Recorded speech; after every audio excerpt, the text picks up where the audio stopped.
क्या बात है दोस्तों, तो मैं आ चुकी हूँ आप लोगों के साथ में इस वीडियो को एंजॉय करने के लिए। लेकिन आज इस वीडियो को एंजॉय करने के साथ साथ हम लोग एक टास्क को भी सॉल्व करने वाले हैं, जो दिया है खुद अंजलि ने। तो क्या है वो टास्क?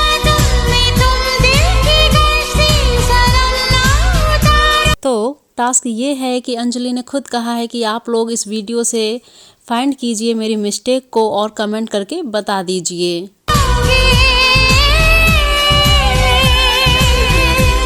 सो फ्रेंड्स, एक बार फिर से आप लोग इस वीडियो को देख लीजिए और ज़्यादा से ज़्यादा शेयर कीजिए। फिर आप लोग खुद ही देख सकते हैं कि आप लोगों को इसमें मिस्टेक मिलती है या फिर ये वीडियो आप लोगों को अपीलिंग लगती है। So friends, thank you so much.